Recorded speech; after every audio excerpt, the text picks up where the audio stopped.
All right, we are back with another MLB Prize Picks video. If you guys are new here, I like to go over my picks from last time, if I win or if we don't win.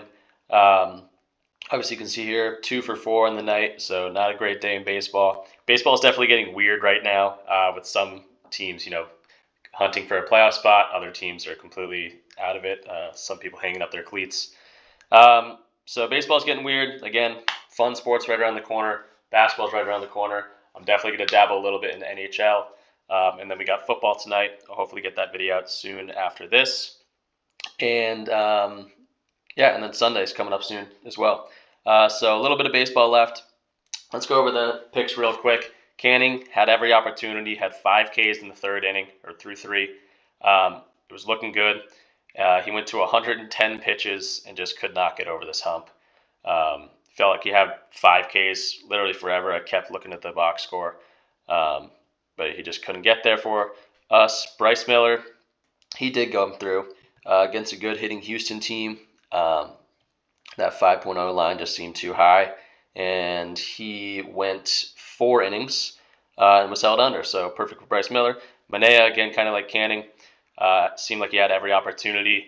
Gave up 7 hits, but they were kind of sporadic throughout his 6 innings. So only the 2 runs there. Bobby Wood Jr. only played 5 innings, so I'm not sure what's going to happen with this game. The game got suspended. If they resume that, I'm not sure if this resumes or whatnot. But I'm pretty sure he's over 2 at the point of the suspension. So, still 2 at bats or so to come for Bobby Witt if this does stay. And then Ryan Noda came through for us in the 5th inning with a single. So that's going to do it. Let's go for the board here. Again, like I mentioned, weird. Pitching is definitely getting weird. Hitting is definitely getting weird. Just because of the playoffs coming up, season's ending. So I'm not exactly sure. I haven't watched baseball long enough to know if people, if there's a pitcher this is his last game for the year, if they just throw him 8 innings, or if they really reserve him. And then similarly, if there's a pitcher that's going in the playoffs, do they reserve him? Is he only going to pitch, 3 innings rather than his normal 6 or whatnot? But again, with that said, we got some batters lines and we got some pitchers lines. 3 and 3, like always. We're going to start with Kramer versus Boston. We're not going strikeouts. We're actually going to go hits. Let me put this on Prize Picks first.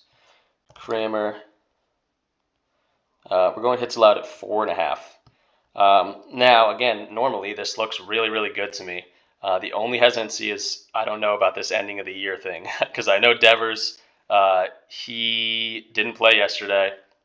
I'm hoping Boston's not hanging up their cleats.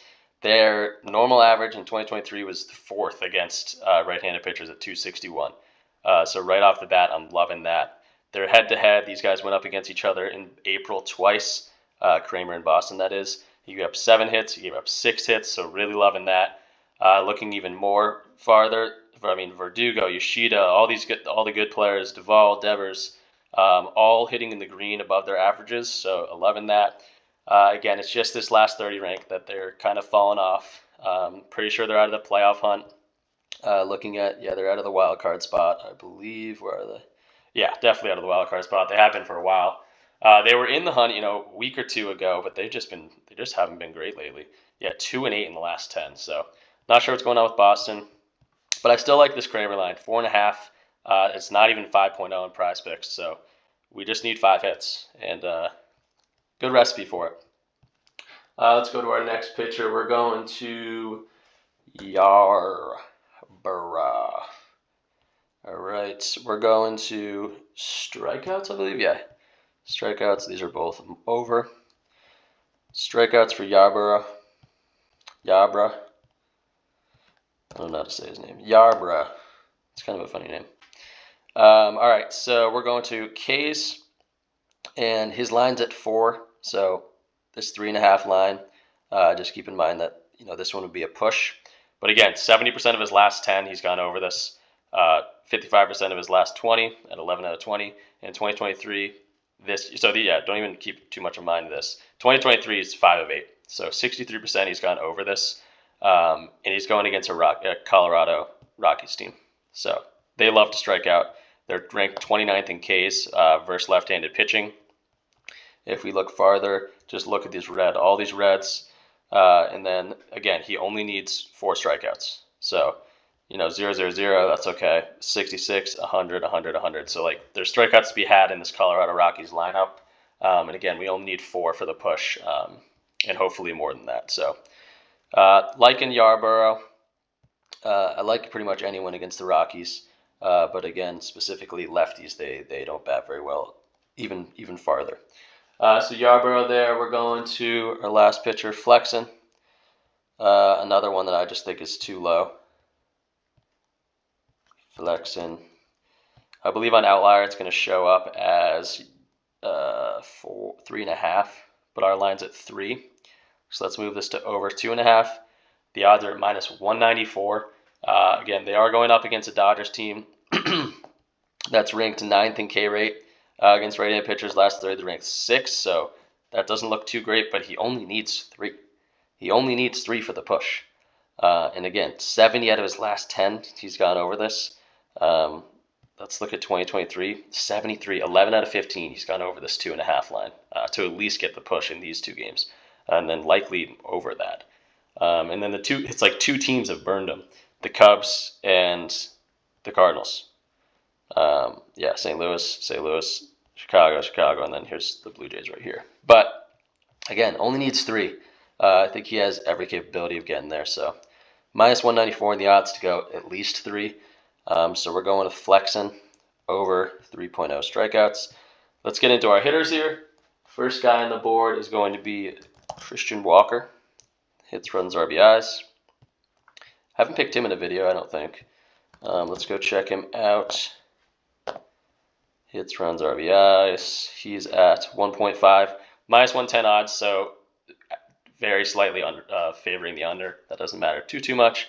I like to see this 80%, 8 of the last 10. And then even his average against this specific guy in 3 innings, we like to see, where is he? Yeah, he's 500, batting 500. So love to see that. Christian Walker, I mean, 8 out of 10 in his last 10, and 500 against the guy. And he also bats better against righties. Tiny bit better. But a lot of green going in the direction of the over, so really liking Christian Walker there for the first hitter. More hits, runs, RBIs. Now let's go to, and then we're going back to Seager. I feel like I pick Seager all the time. We're going his total bases, and I'll show you why. I was really thinking about going under on Semion's fantasy score, but again, you'll see in a second here. Corey Seager. Here we go. It's because they're going up against Logan. Seager himself in 13 at-bats bats 385. I mean, he bats like that anyway. He's like such a good hitter. 339 against right-handed pitchers. That's because it's on the under. Hold on. Hits, runs, RBIs. We're doing total bases. Yeah, over 1.5 is at -115. He's only done it in 4 of his last 10. But again, I like this average against Gilbert. 385 and 13 at-bats. Semien, again, I wanted to go under on him really bad. I just see a lot of green in these. I just don't want him to get, if he gets a double and an RBI, that's over his 7.5 line. But I definitely think about Semien's under. But we're going Seager over 1.5 bases. I don't think it's my favorite hitting prop of the day, just because Logan Gilbert pitches well against left-handed batters here. Batting average against is 236, just in general, 236. So he's a good pitcher, but I think Seager gets there for us. Now let's go check out Devers. Again, I kind of talked about Devers a little bit earlier. He didn't play yesterday. I hope he's not, ready for the off season already. Hits, runs, RBIs. Let's go get him on here. Devers.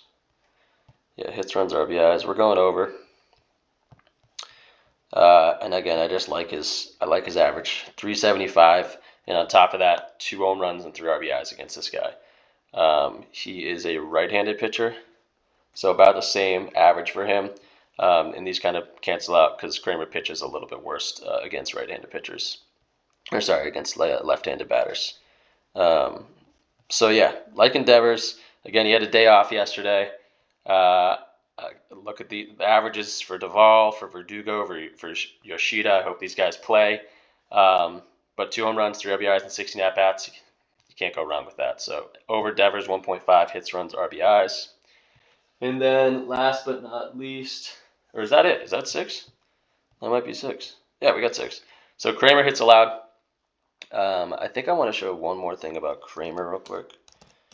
Kramer, I think he's pitched 3 innings against Boston. Or has he been more than that? Oh no, it wasn't Kramer. It was maybe Yarborough. Oh, not here. I just want to get the whole story. I think I forgot to mention something about one of these pitchers. Yarborough. Let's go here. Case. Yeah, here it is. His 3 innings against the Rockies, he's averaging 12 strikeouts per 9. So again, that 3.0 line, I know he's only gone 5, a couple times he's hit this 4 line, or sorry, the 4.0 line. I like to see this too. 12 strikeouts per 9 against this Rockies team. They like to strike out. So just to sum it up here, Kramer hits allowed over, Yarbrough over 4.0 strikeouts, Flexen over 3 strikeouts. It's just too low. Again, he only needs 3 to not hurt us, and I think he gets more than that anyway. Christian Walker, kind of a new guy for our picks, and then some two returners, Seager and Devers for the over as well. So we're going all overs today. So you can watch the games, have a little fun with it. You're not rooting for any unders. But yeah, so a lot of weird pitching lines. Don't get too. You got to do your research. There's a lot of these lines that are too good to be true, and I think that's because some of these pitchers aren't going to be pitching too long. If they're going to the playoffs, they're going to be saving their arms. But we're going with this. These are our 6 picks. Again, mix and match them. You don't always have to do the 6 for 6. Do a 4-man, do some 2-mans. But yeah, I think that's going to do it.